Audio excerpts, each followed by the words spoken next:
Bon, on continue le paragraphe sur la localisation de nano, paragraphe 9.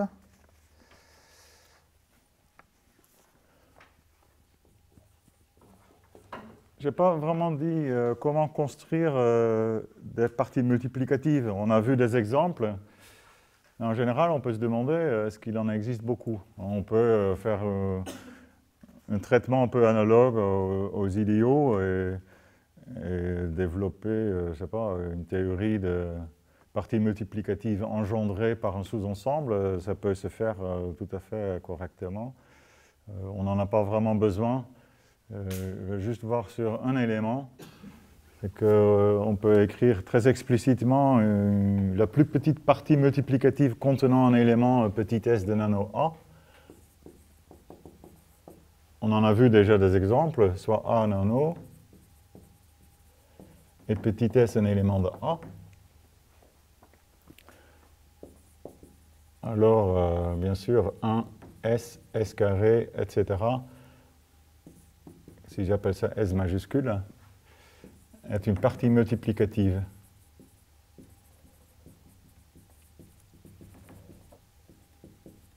De A. Et donc, on peut faire la localisation de A par rapport à cette partie-là. On en a vu des exemples avec A égale Z et S égale 10, hein, où A, l'anneau accroché X et grand S ou petit s grand X. On a vu des exemples. Et c'est des localisations qui arrivent très souvent. S-1 de A est la localisation de A par petit s, par définition. Au lieu de dire c'est la localisation de A par S majuscule, on appelle ça la localisation de A par petit s. Elle est notée A indice S.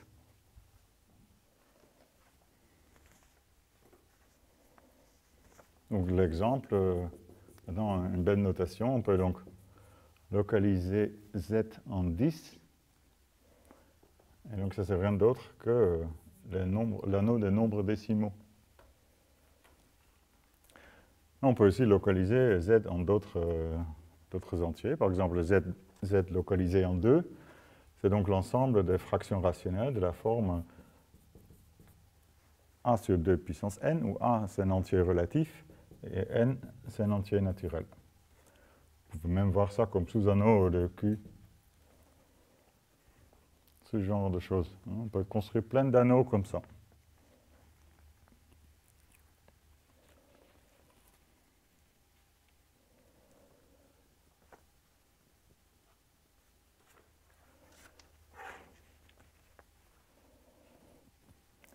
Alors, on y pense donc comme un anneau S-1 de A. Cet anneau, la localisation de A par un élément petit s de A, ça devrait être l'anneau obtenu en adjoignant une inverse de S à A.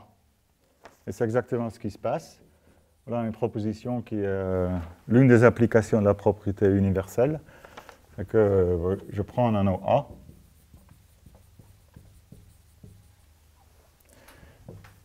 Et un élément petit s dans A.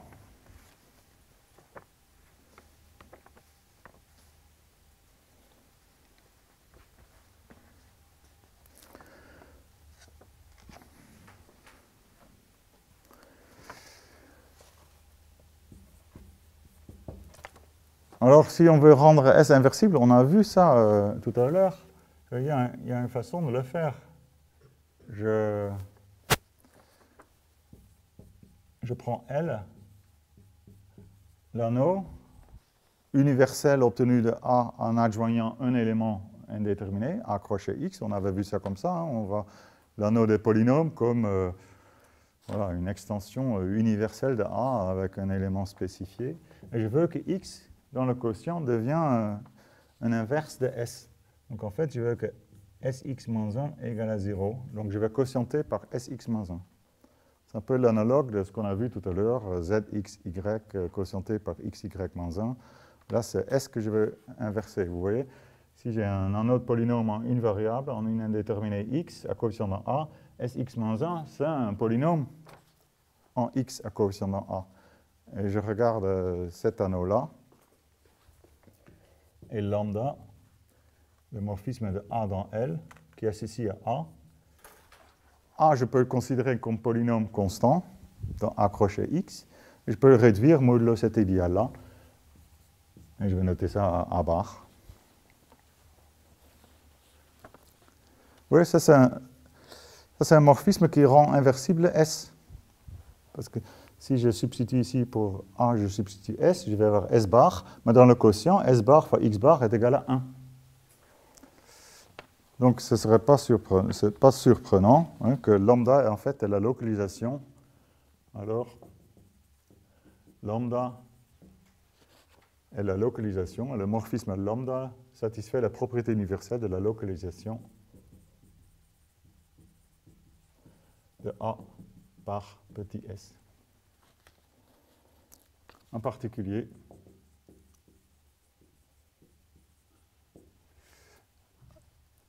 l'anneau A indice S est isomorphe à l'anneau A crochet X quotienté par Sx-1. Et même, c'est même isomorphe de manière canonique, hein, naturelle, on peut même les identifier.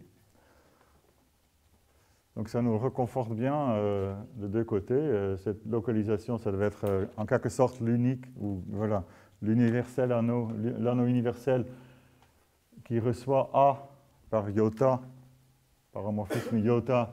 J'ai un morphisme iota de A dans A indice S, qui rend S, petit s inversible. Et celui-là aussi rend petit s inversible. Donc il devrait être isomorphe, et c'est ce qui se passe. Et comment se démontre? On démontre que lambda satisfait la propriété universelle de la localisation. On vérifie que lambda satisfait la propriété universelle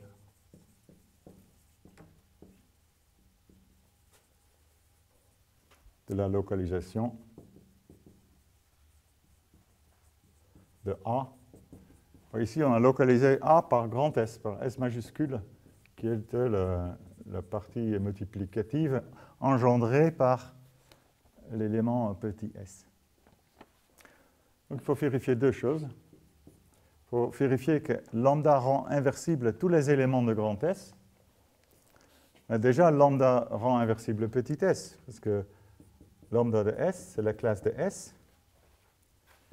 Et lambda de S fois la classe de X. On va tout de suite écrire lambda de S fois la classe de X moins 1.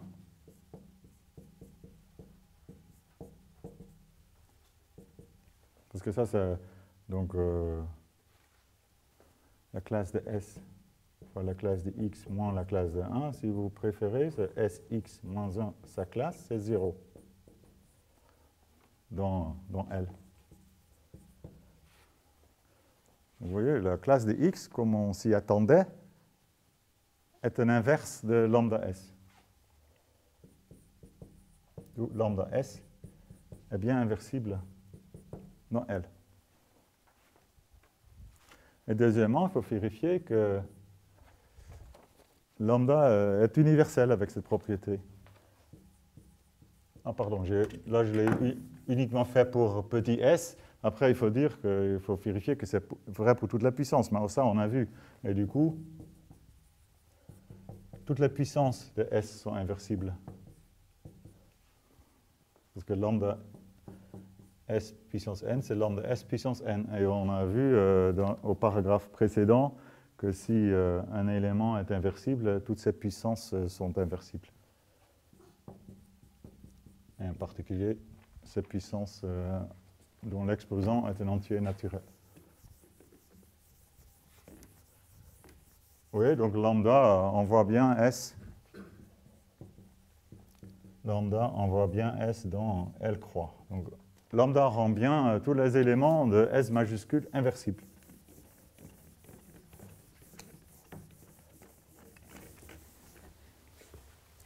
Et donc, deuxièmement, lambda est universel.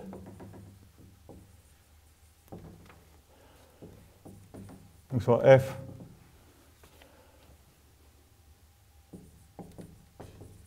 un morphisme de A dans B,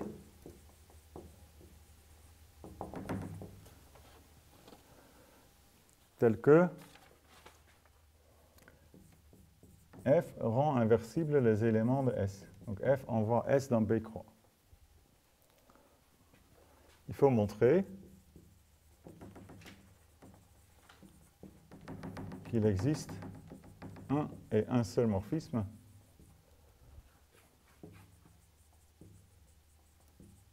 f' de L dans B tel que f' rond lambda égale f. C'est ça le... On a ici le candidat de localisation.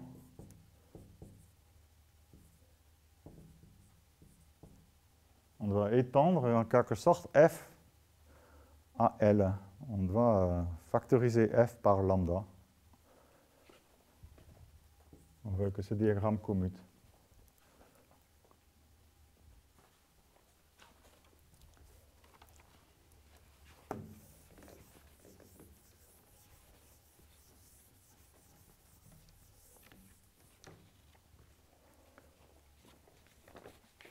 Bon, commençons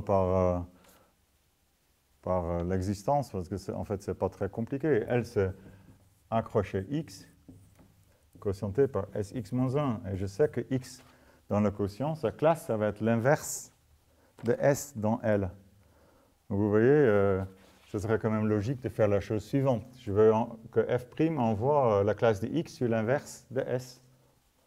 Vous voyez, donc ce qu'on va faire, c'est que déjà, je vais d'abord construire, parce que ça c'est un quotient. Je n'aime pas construire des morphismes qui partent d'un quotient tout de suite. Donc je vais déjà partir de A crochet x. Donc ça, G de A crochet x dans B. Le morphisme qu'on avait appelé le morphisme d'évaluation en f de S-1, le morphisme d'évaluation.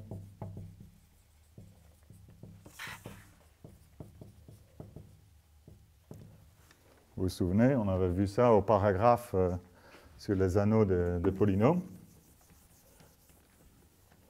Je peux définir un morphisme en disant ce que je fais sur A, sur les polynômes constants, et ce que je fais sur X.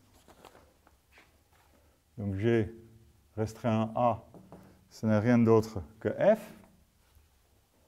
D'accord? A crochet X contient A, et j'ai un morphisme F de A dans B. Et G de X, je veux que ce soit l'inverse de F de S. F petit s ici. Petit s appartient à S, et par hypothèse, il est inversible dans B. Donc je peux écrire Fs-1. C'est un élément de B. Et j'ai un unique morphisme comme ça, qui a ces propriétés-là. Ça, c'est la propriété universelle de l'anneau des polynômes en X à coefficient de A. Peu importe, un tel morphisme existe. Donc il existe au niveau A crochet X. Maintenant, je veux montrer qu'il passe à travers du quotient. Pour ça, il suffit de vérifier que G envoie l'idéal sur 0.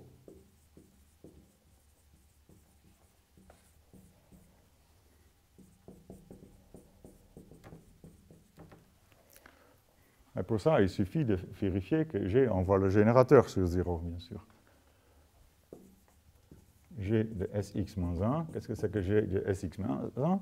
G, c'est le morphisme d'évaluation Fs-1, où on fait agir F sur les coefficients. Donc G de Sx-1, on l'a déjà vu, hein, c'est donc F de S.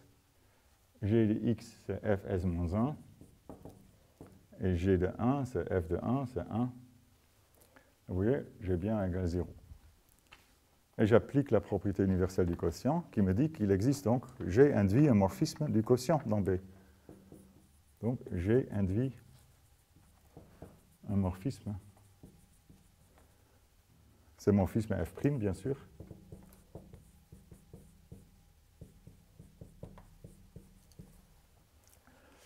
Et induire, ça veut dire tel que F' rond pi, où pi est le passage au quotient, est égal à G. Où pi, c'est le morphisme de passage au quotient.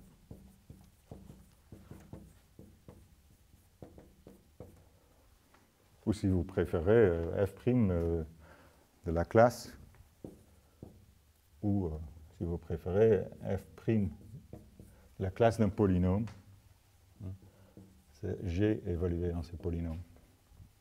Et que ce soit bien défini, ça vient de la propriété universelle du quotient. Il suffit de vérifier que G envoie l'idéal sur 0 pour que f' existe.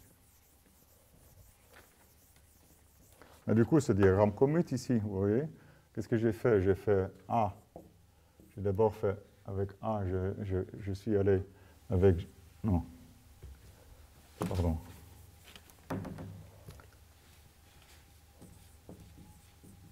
J'ai décomposé lambda, en fait.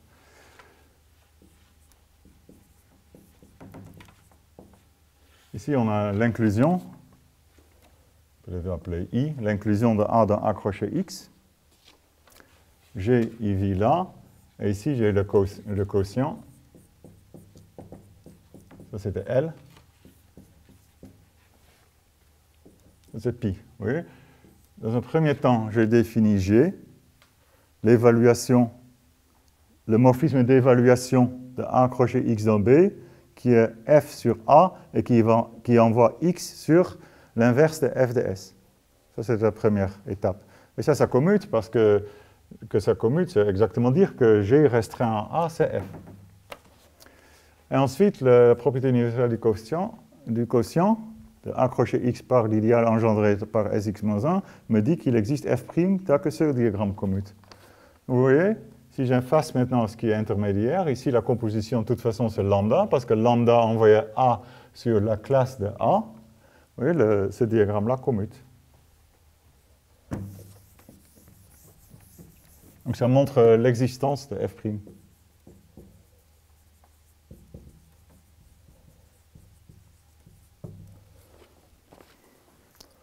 Bon, et l'unicité, je vous laisse comme exercice.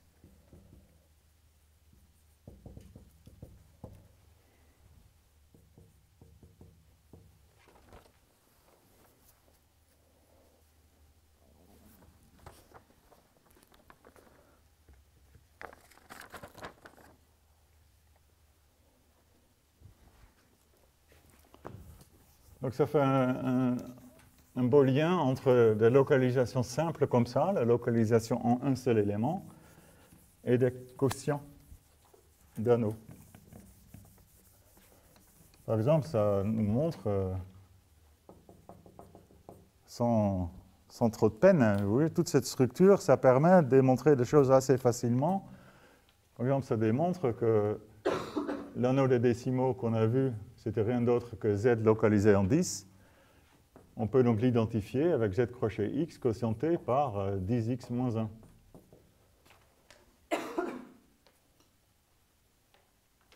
1. Tous ces anneaux-là sont vraiment naturellement identiques, en fait. On peut les identifier naturellement. Ça, c'est quelque chose d'intéressant à faire à la main, hein, cet isomorphisme.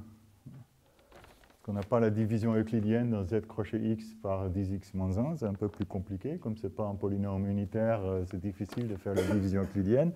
Donc c'est un joli exercice de faire ça explicitement. Montrer explicitement que Zx quotienté par 10x moins 1 est isomorphe à Z indice 10. Je crois que vous l'avez fait en TD. Hein. Sinon, ce serait intéressant de le faire.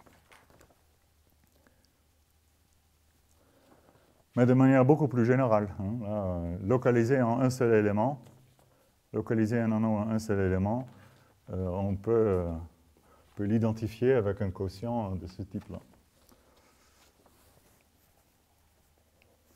Et ça, on avait compris ça, comme adjoindre une racine de ce polynôme. Une racine du polynôme 10x-1, ça devrait être l'inverse de 10, n'est-ce pas? Donc on voit bien que tout est très cohérent là. Hein. Z indice 10, là, la localisation de Z indice, ça aussi on y pense, on avait envie d'y penser comme l'anneau obtenu à partir de Z en adjoignant un inverse de 10. Hein. Donc tout ça, ça montre bien la cohérence de l'affaire. Voilà, ça c'était une application. Une autre application, une proposition très intéressante qui mélange les quotients.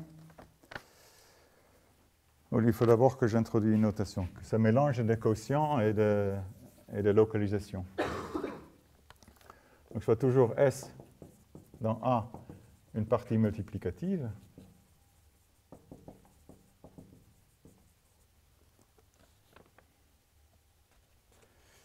Et I dans A un idéal.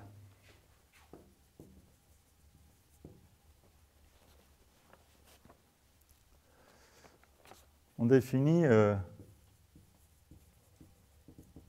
S dans un I pour localiser un idéal, en quelque sorte, mais on va juste définir explicitement. On définit S dans un I, dans S dans un A, l'idéal de S dans un A engendré par l'image de I dans S dans un A par iota. Oui, j'ai un morphisme d'un O, iota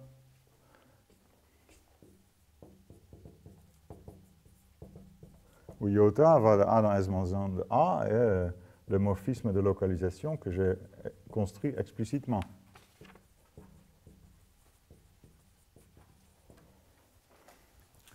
J'ai un morphisme. On sait que ça, en général, ça n'envoie pas un idéal sur un idéal. Pour ça, il faut que le morphisme soit surjectif. Celui-là, on n'y pense pas comme un morphisme surjectif. Hein. Plutôt, on rajoute des éléments, des inverses d'éléments qui n'étaient pas encore inversibles. Donc, on n'y pense pas du tout comme morphisme surjectif. Donc, il y a de bonnes chances que l'image de l'idéal I ne soit pas un idéal là. Je prends l'idéal engendré. En fait, il est facile de voir ce que c'est. On peut être tout à fait explicite. C'est que S dans un I, c'est rien d'autre que X sur S, les fractions X sur S, où X est dans I et S est dans S.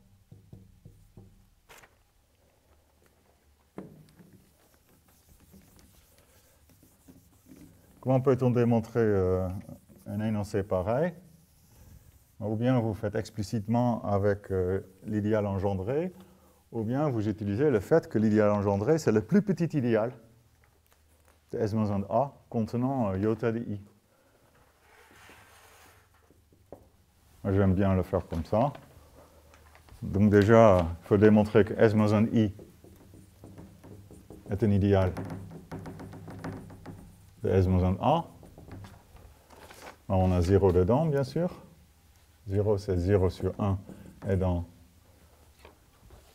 Excusez-moi, non, il faut que je... Non, là, c'est cet ensemble-là dont je veux démontrer que c'est un idéal. Là, je vais un peu trop vite. Je veux démontrer que J...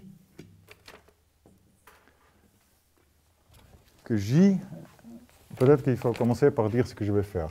Montrons que J est le plus petit idéal de S-1A contenant I, iota de I. C'était ça, une définition de l'idéal engendré par un ensemble. Iota de I, c'est un sous-ensemble de S-1A. L'idéal engendré de iota de I, c'est le plus petit idéal de S-1A contenant iota de I. Donc il y a plusieurs choses à démontrer. Déjà, il faut démontrer que c'est un idéal. Je commence par ça. Donc 0 sur 1 est bien de la forme x sur S avec x dans I et S dans S. Donc il appartient à J. Vous voyez, je définis J. Je vais démontrer que J est égal à S moins 1 de I. Je définis J comme ça et je vais démontrer que J est égal à S moins 1 de I. Voilà, j'espère que là c'est plus clair. Donc je démontre que c'est un idéal. 0 dedans. Si j'ai deux éléments x, S et Y sur T, dans J, c'est quoi leur somme? C'est Tx plus SY sur ST. Oui, ça c'est encore dans J. Car I est un idéal, donc si X est dans I, Tx plus SY est dans I si X et Y sont dans I. Si X et Y sont dans I, Tx est dans I, SY est dans I et leur somme est dans I. Vous voyez, c'est encore de la forme un élément de I sur un élément de S. Et après, il faut démontrer que si je multiplie un élément de J par n'importe quel élément de S-1A, A sur T, que c'est encore de la forme X sur S. avec numérateur dans i. Mais c'est automatique, parce que vous voyez, a fois x, car a fois x, c'est un i, si x est dans i. Donc j est un idéal.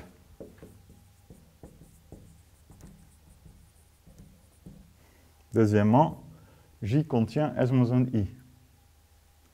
Non, pardon, j contient iota de i. Je vais démontrer que j est un idéal contenant iota de i. Et après, je vais démontrer que c'est le plus petit. Ça, c'est facile, en effet.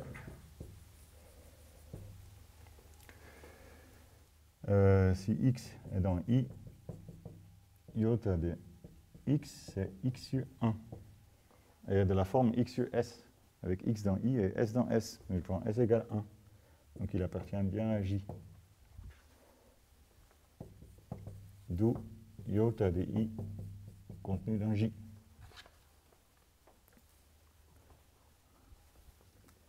Voilà, donc j est un idéal de s moins 1 de a qui contient iota de i.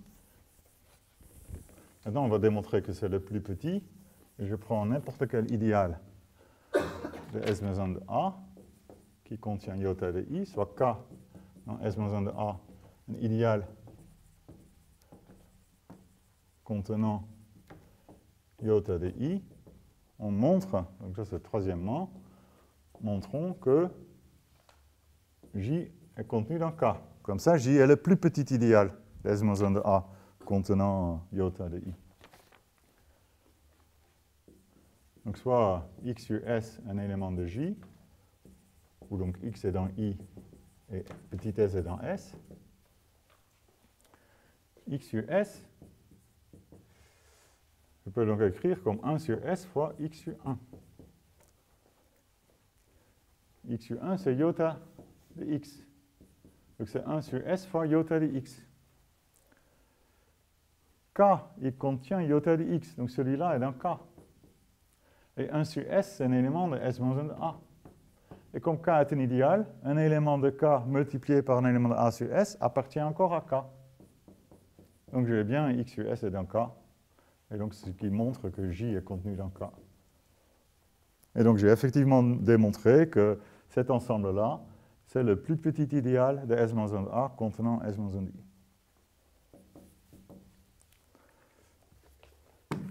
Donc l'exercice est de démontrer directement avec l'écriture explicite pour un idéal engendré. Hein, exercice. Montrer l'énoncé directement en utilisant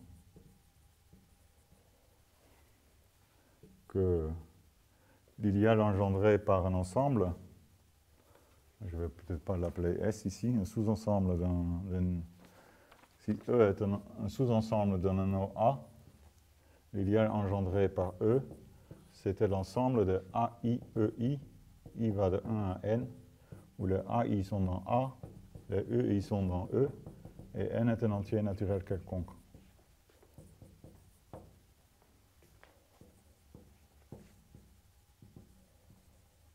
On avait aussi une écriture explicite pour l'idéal engendré. Donc une autre façon de démontrer la proposition précédente, c'est de dire, voilà, je sais ce que c'est l'idéal engendré par iota de i. Je vais écrire l'ensemble, toutes les combinaisons linéaires a indice i que multiplie x indice i sur 1, et je vais démontrer que c'est égal à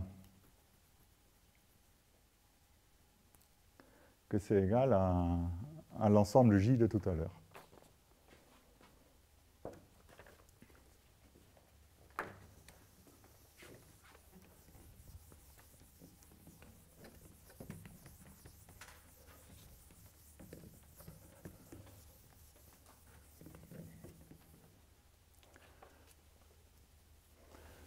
Donc je suis toujours dans la situation S dans A multiplicative, I dans A idéal. Et on sait donc maintenant que S-1 I est un idéal. S-1 et I est un idéal de A. Je peux faire autre chose, je peux poser pi le passage au quotient, le morphisme de passage au quotient.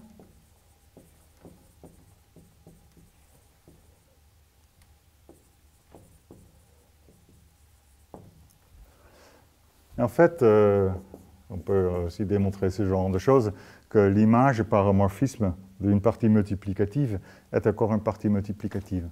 Donc, vous notez S bar, l'image de S, et vous pouvez vérifier que c'est une partie multiplicative de A sur I.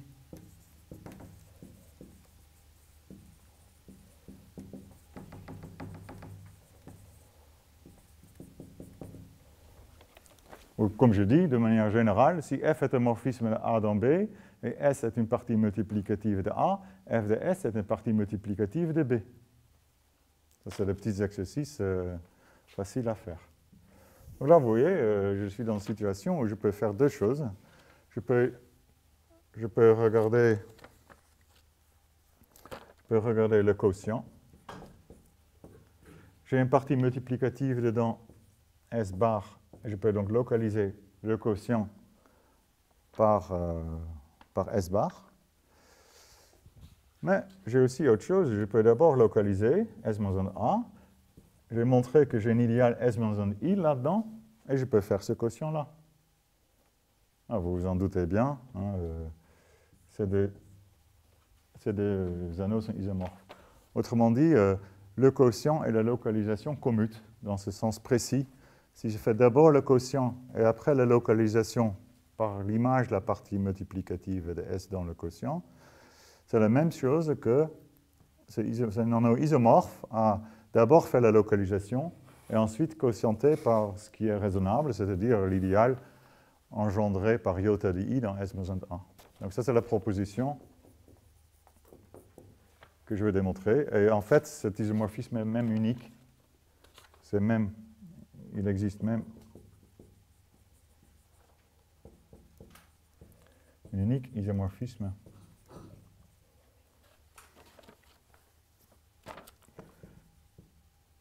Un unique tel isomorphisme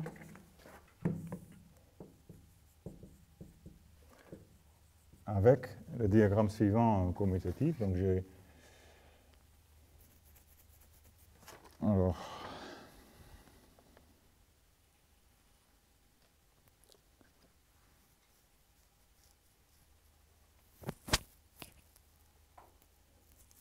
comment je vais l'écrire? Qu'est-ce que je vais démontrer? Je vais démontrer que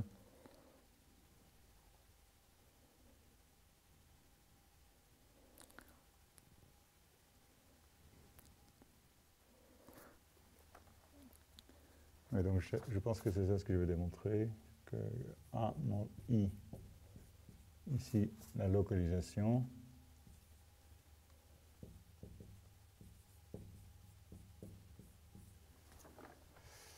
et là A mod I, je peux l'envoyer dans S-1 A, S-1 I. Non.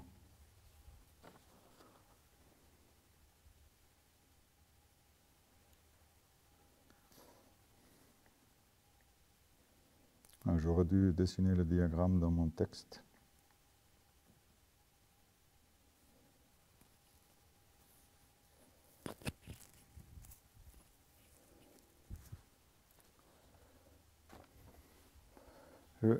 Évidemment, ça va se démontrer en montrant, par exemple, on peut faire deux choses. Ou bien, ça c'est un quotient, donc on peut démontrer que ça satisfait la propriété universelle du quotient, de A par I, bizarrement, de S-A par S-I, bizarrement, on ne voit pas très bien. Ou bien, on se dit que ici j'ai une localisation, donc je vais démontrer que ça satisfait la propriété universelle de la localisation de A sur I par S-1, par la localisation par S bar. Et c'est ça ce que je voulais démontrer. Je voulais démontrer qu'en fait ce quotient, ça a l'air d'être un quotient, mais en fait c'est une localisation.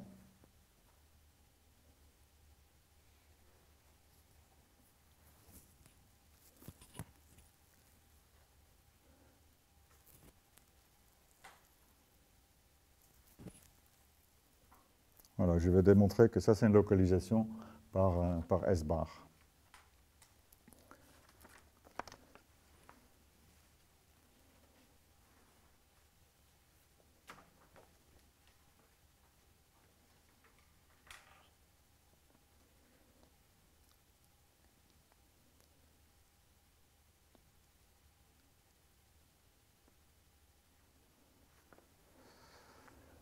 Bon, je peux faire un diagramme plus petit, on va l'agrandir tout à l'heure. Ici, j'ai deux morphismes. A s'en va dans S-1A avec iota. Et après, ça envoie I avec iota dans S-I. Donc ici, j'ai un morphisme induit comme ça, on le verra tout à l'heure. Et là, c'est la localisation. Je vais l'appeler lambda, je pense. Lambda. Et là, c'est la localisation de A mod I par S-1. Et donc, je vais démontrer qu'il existe un unique morphisme ici, tel que ce diagramme est commutatif.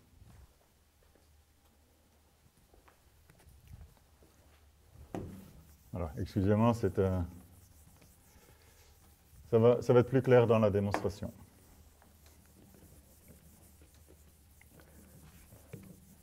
Donc ici, c'est intéressant, il y a essentiellement deux façons de démontrer ça en utilisant des propriétés universelles. Comme je viens de dire, ça c'est un quotient, visiblement, donc on pourrait démontrer que ça c'est la propriété universelle du quotient de S-1A par S-I, ou dire que ça c'est une localisation, donc on peut démontrer que ça c'est une localisation de A mod I par S bar. Et c'est ça ce que je voulais faire.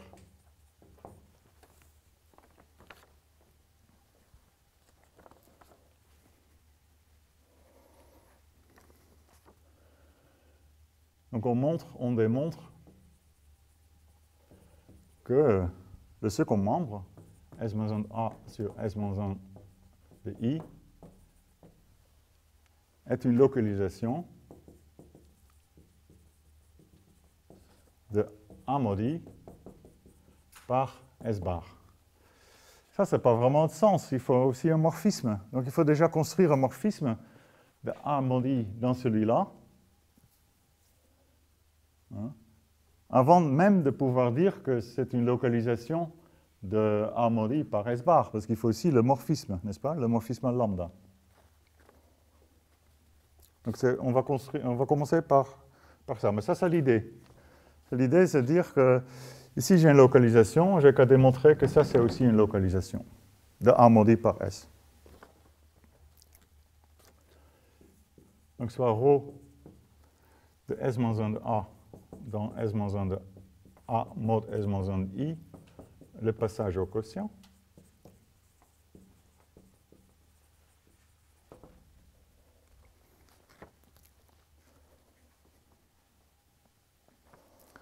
Et je vais peut-être appeler ça iota bar, parce qu'ici, j'utilise iota. Donc, soit, comme toujours, iota, la localisation, le morphisme de localisation de A dans S-1 A.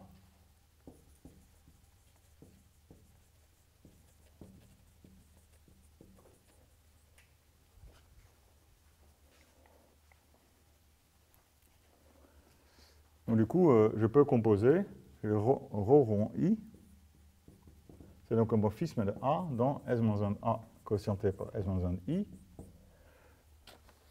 Je vais démontrer qu'il envoie I sur 0. Ça me donne un morphisme de A mod I dans S-A quotienté par S-I. C'est ça ce qui me manquait. Il me manquait un morphisme de celui-là dans celui-là qui rend inversible les éléments de S bar et qui soit universel.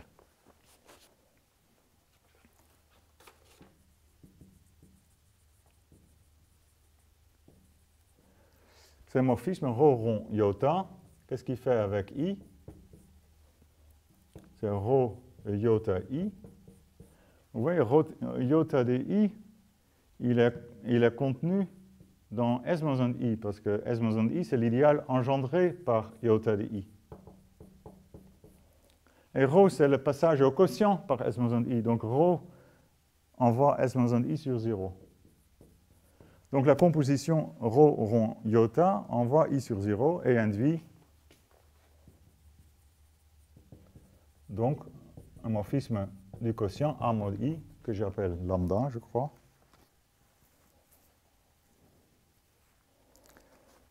Dans S-1 de A, S-1 de I, déterminé par lambda de la classe, c'est rho rond iota de A. Voilà, je pense que là, j'ai tous mes morphismes en place.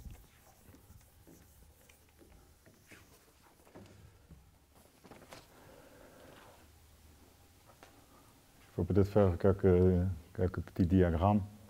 Et j'ai S-1 de A dans le quotient. Ça, c'est ρ. Ici, j'ai iota. Et là, j'ai le passage au quotient pi, A mod I. Et là, j'ai donc lambda. Dire que lambda A bar est égal à rho rond iota, c'est la même chose. Ou encore, lambda rond pi, c'est rho rond iota. Et ce diagramme commute. C'est comme ça que j'ai construit lambda. Je répète, je veux démontrer que ce quotient-là, malgré les apparences, soit une localisation de l'anneau A mod I par S bar. Donc il faut déjà un morphisme de A mod I dans S-1 A quotienté par S-1 I. Vous voyez? Comment construit-on un morphisme? A mod I, c'est un quotient, donc je préfère commencer par construire un morphisme à partir de A. Ça, c'est facile, parce qu'un morphisme de A dans S-1 de A, quotienté par S-1 I, je peux faire comme ça. Avec iota, je vais de A dans S-1 de A. Avec le passage au quotient ici, je vais dans ce quotient-là. Vous voyez? Donc ça, c'est le morphisme facile. Après, on vérifie que ce composé envoie I sur 0 pour avoir le morphisme induit lambda. Vous voyez, c'est complètement clean, on n'a pas besoin de choisir des éléments. Donc on montre que lambda satisfait la propriété universelle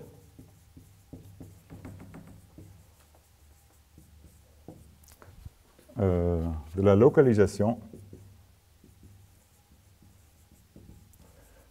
de l'anneau A mod I, il part de A mod I, donc c'est un sens, par le sous-ensemble S bar, qui est un sous-ensemble, qui est une partie multiplicative de A mod I.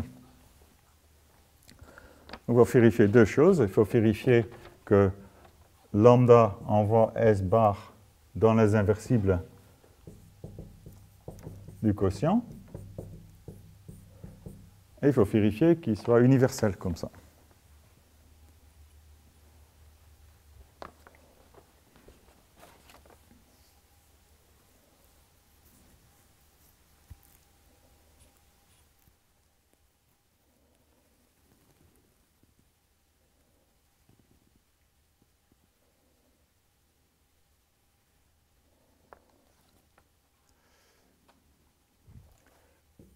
Or, qu'est-ce que c'est que lambda S bar?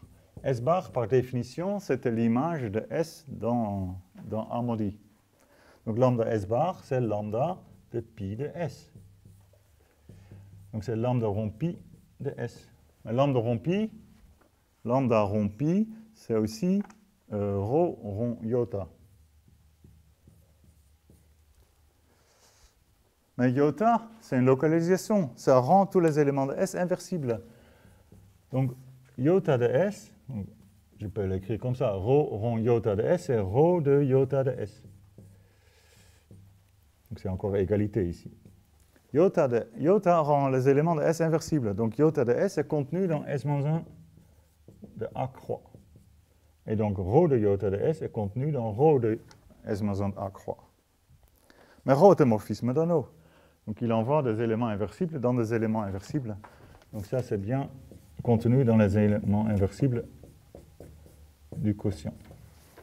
Oui, c'est vraiment... c'est des démonstrations très lisses, normalement.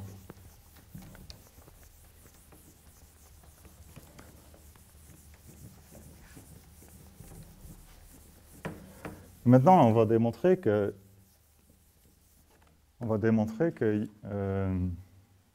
lambda est universel.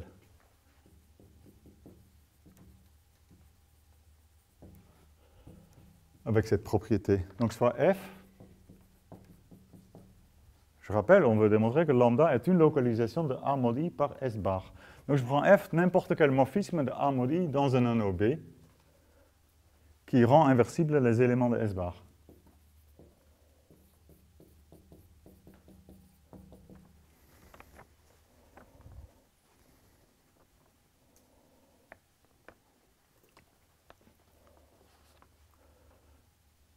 Je vais peut-être refaire le diagramme, je vais le tourner un petit peu.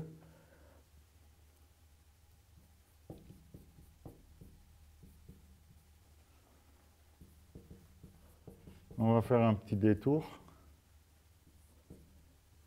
pour construire F'. Hein. On veut construire F'.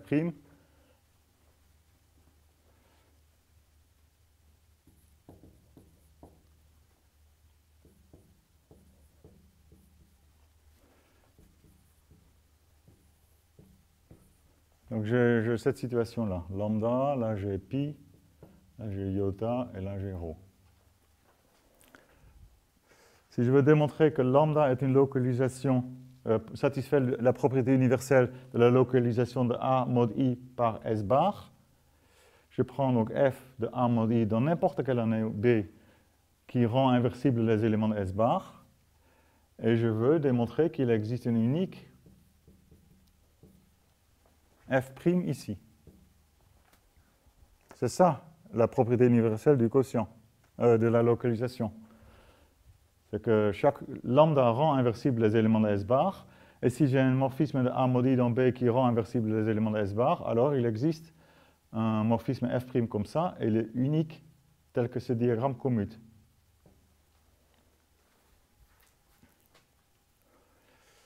Et c'est là où c'est rigolo. Comment le construire? Ben, je peux faire le détour comme ça. Vous voyez? Je peux composer F avec pi. F rond pi. Ça fait commuter ce diagramme-là. Bien sûr, par définition de la composition. Après, je veux le faire passer par là, F rond pi. Là, c'est une localisation. Donc, pour passer F rond pi à travers iota, il faut vérifier que F rond pi rend inversible les éléments de S.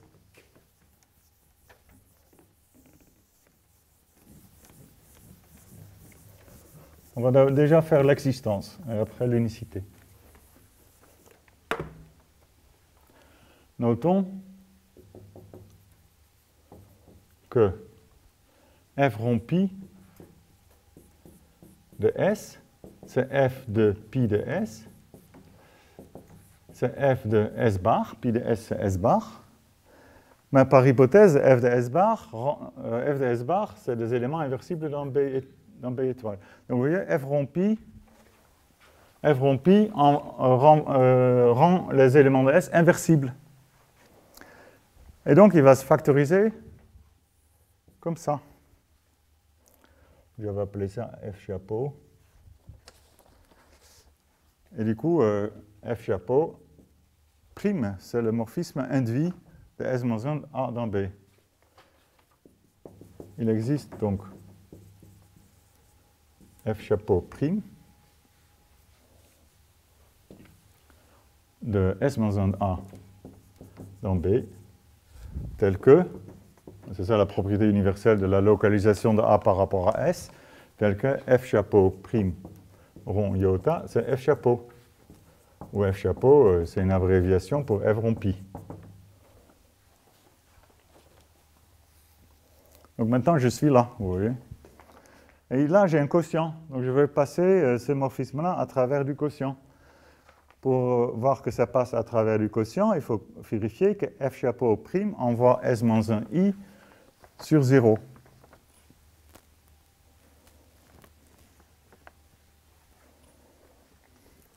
Regardons, qu'est-ce que c'est que F chapeau prime? Plus explicitement, F chapeau prime d'un élément A sur S.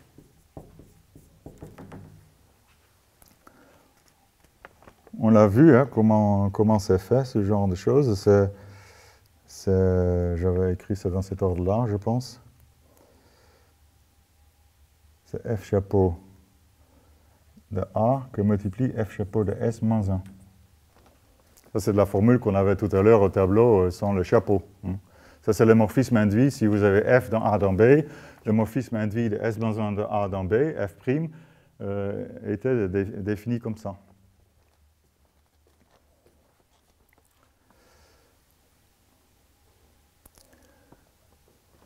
Qu'est-ce que c'est que, on peut encore expliciter plus. Qu'est-ce que c'est que f chapeau? F chapeau, c'est f rond pi. Donc, f chapeau de A, c'est f de pi de A, c'est-à-dire que c'est f de la classe de A. Et f chapeau de S, c'est f de la classe de S. Donc, en fait, c'est ça. En termes du morphisme du départ, c'est ça. Quoi qu'il en soit, du coup, comme S moins 1 I, c'est l'ensemble de x sur S, où x est dans I et S est dans S, vous voyez, f chapeau de x sur S, f chapeau prime de x sur S, vous voyez, c'est f chapeau, peut-être on peut même écrire le bout là, c'est f de la classe de x que multiplie f de la classe de S moins 1. Mais si x est dans I, la classe de x ici, c'est 0. Donc c'est 0 fois f, classe de S-1, donc c'est 0. D'où f chapeau prime envoie S-1i sur 0. Et donc par la propriété universelle du quotient, induit un morphisme f chapeau prime induit donc un morphisme f' du quotient dans B.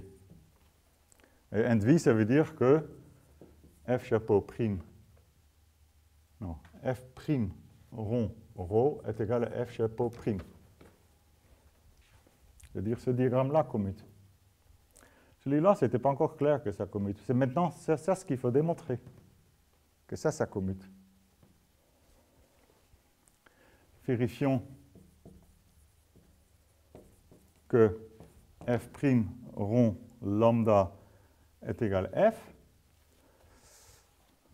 Ça, je ne sais pas faire directement. Je vais plutôt d'abord composer avec pi. En fait, f' rond lambda rond pi, qu'est-ce que c'est?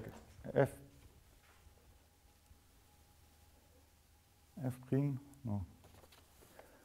Oui, f' rond lambda rond pi, c'est ce chemin-là. Je sais que lambda rond pi, ici, c'est pas construction, c'était commutatif. Donc lambda rond pi, je peux le remplacer. Lambda rond pi, je peux le remplacer par rho rond iota.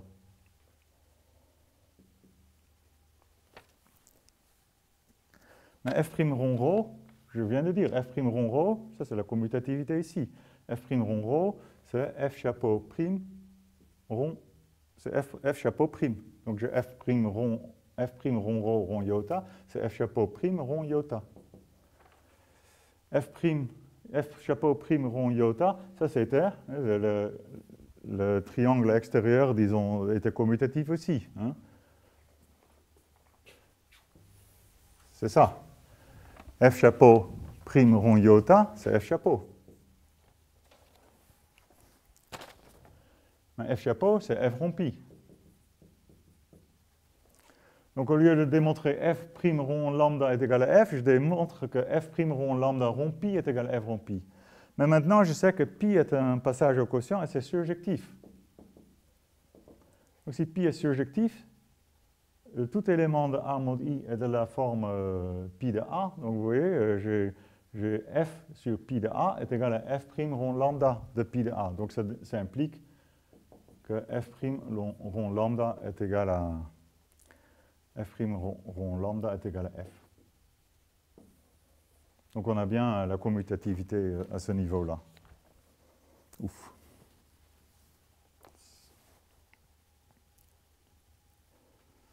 Vous voyez, c'est complètement formel en fait.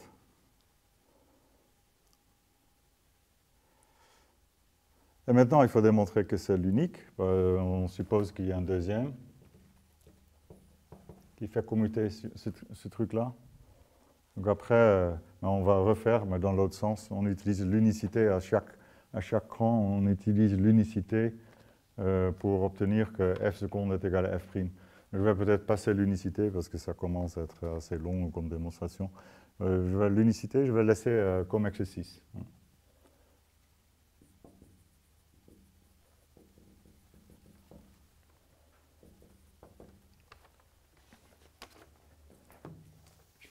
Faites-le parce que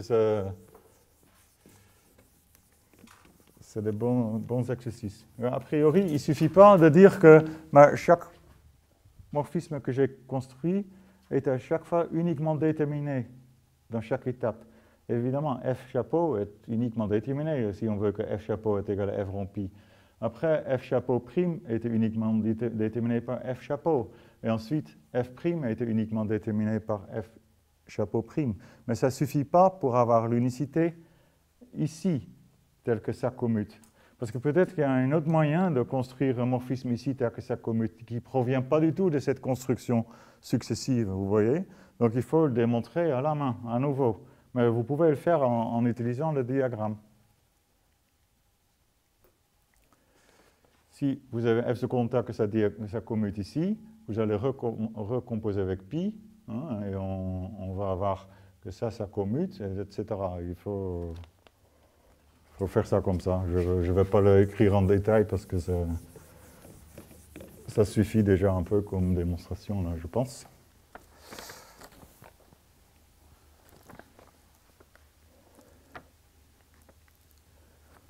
Voilà. Un autre exercice, c'est de démontrer l'inverse. Plutôt, un autre exercice, c'est montrer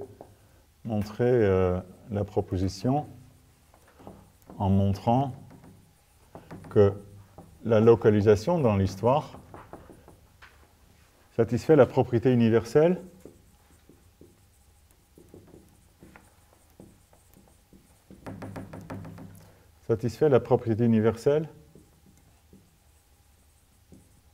du quotient de S-1A par l'idéal S-1I. Oui, c'est une autre façon de le faire. Donc ça, je vous conseille vivement de le faire. Donc déjà, là, c'est pareil. Il faut commencer déjà, si on veut démontrer que ça satisfait la propriété universelle du quotient de S-1A par S-I, il faut déjà avoir un morphisme de S-A dans cette bête-là. Après, il faut d'abord construire ça. Après, il faut montrer qu'il envoie cet idéal sur 0 et qu'il soit universel avec cette propriété. Ça, c'est de très bons exercices. Si vous voulez être à l'aise avec la propriété universelle, avec des propriétés universelles, obligatoirement, on doit faire ce genre d'exercice. Bon, c'est un peu abstrait tout ça, donc on va terminer par un exemple, comment ça peut servir. J'ai un exemple sympathique. On a vu que si dans Z modulo NZ, on inverse les éléments qui sont déjà inversibles, on n'obtient rien de neuf. Mais qu'est-ce qui se passe si, par exemple, dans Z modulo 6Z, je vais localiser en 2?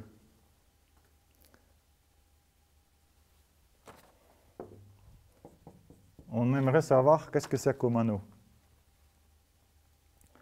Z modulo 6Z, je prends l'élément 2 là-dedans, ou 2 bars si vous préférez. Et j'aimerais déterminer cet anneau-là. Qu'est-ce que c'est? On pourrait le faire tout à fait explicitement. Je connais cet anneau explicitement. Je peux donc écrire les fractions A sur 2 puissance n. Voilà. Une réponse, c'est de dire que c'est A sur 2 puissance n, peut-être A bar sur 2 puissance n, où A est dans Z et n est un entier naturel. Et là, le bar, c'est modulo 6. C'est une réponse, mais ça ne nous dit pas grand-chose sur ce que c'est, combien d'éléments il y en a, ce que c'est comme groupe abélien, ou même ce que c'est comme anneau. Je vais donc utiliser tout ce qui précède ici, la proposition précédente. Parce que là, vous voyez, j'ai un quotient suivi par une localisation. Donc en fait, si je pose S la partie multiplicative engendrée par 2 dans z mod 6z. Oh, il n'y en a pas beaucoup, hein. Il y en a 1, 2, 4. Et après, 2 fois 4, ça fait 8, donc c'est déjà 2. Vous voyez, c'est partie multiplicative de 3 éléments.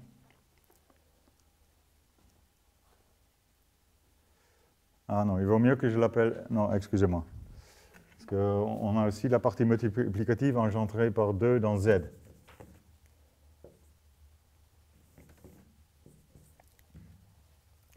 Qu'est-ce que c'est que S bar? S bar, c'est donc réduire cette partie multiplicative modulo Z modulo 6Z. Et du coup, voilà, vous voyez, là, ça boucle très vite. J'ai 1, 2, 4, 8. 8 est égal à 2 modulo 6. Donc, il n'y a pas d'autres éléments après. Vous voyez, Z modulo 6Z localisé en 2, c'est vraiment ce que c'est. C'est S bar moins 1, Z modulo 6Z. C'était celui-là, vous voyez. S bar moins 1, A quotienté par I. Ça, c'est par définition. La proposition me dit que je peux canoniquement l'identifier. Ça, c'est la localisation du quotient. Je peux l'identifier avec le quotient de localisation. Donc S-1 A, donc c'est S-1 Z, quotienté par S-1 de l'idéal I, 6Z.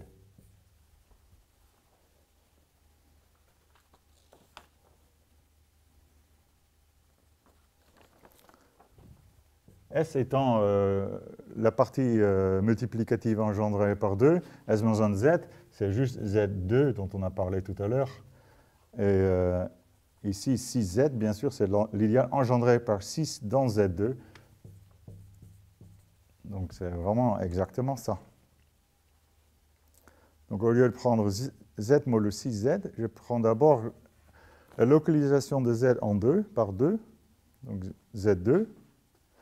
Et je quotiente par l'idéal engendré par 6.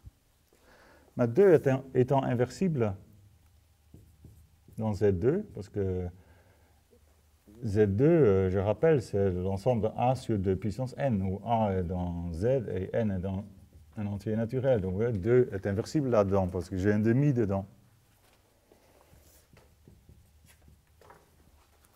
Donc l'idéal engendré par 6 là-dedans est aussi égal à l'idéal, parce que ça c'est donc une unité. J'ai dit, un demi, quand je prends un idéal engendré par un élément, je peux multiplier cet élément par une unité, et ça fait le même idéal engendré.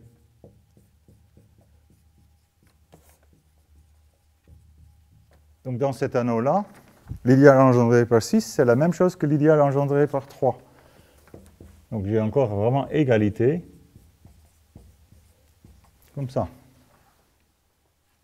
Et là, je peux faire marche arrière. Là, j'ai un quotient de localisation. Et je peux donc le voir comme une localisation du quotient. Et maintenant, je prends comme partie multiplicative. J'ai toujours la même partie multiplicative, engendrée par 2.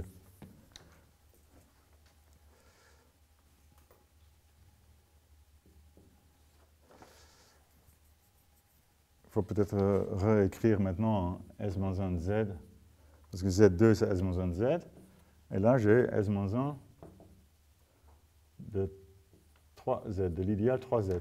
Là j'ai S-1 A quotienté par S-1 I, mais maintenant I c'est l'idéal engendré par 3, et ce n'est plus l'idéal engendré par 6 dans Z.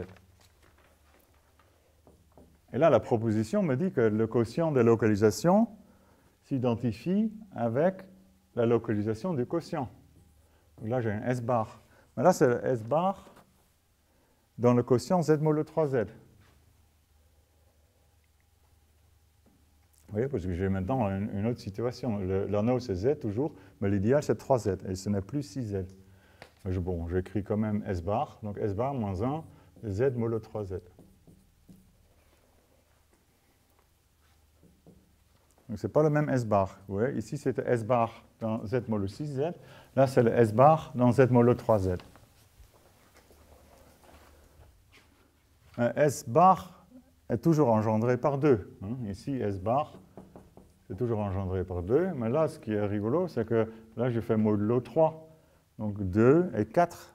Modulo 3, c'est déjà 1. Donc là, S bar, c'est juste la localisation par rapport à 1 et 2.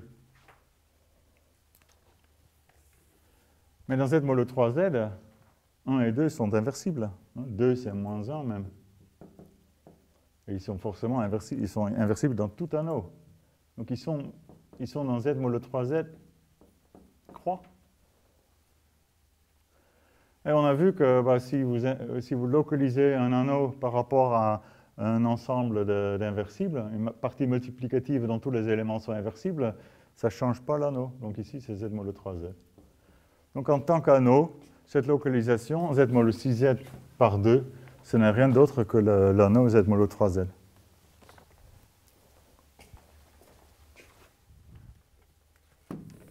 Oh, ça, j'aurais pas dû effacer. S bar, c'est un 1, 2. C'est donc un 1 moins 1 dans Z modulo 3Z.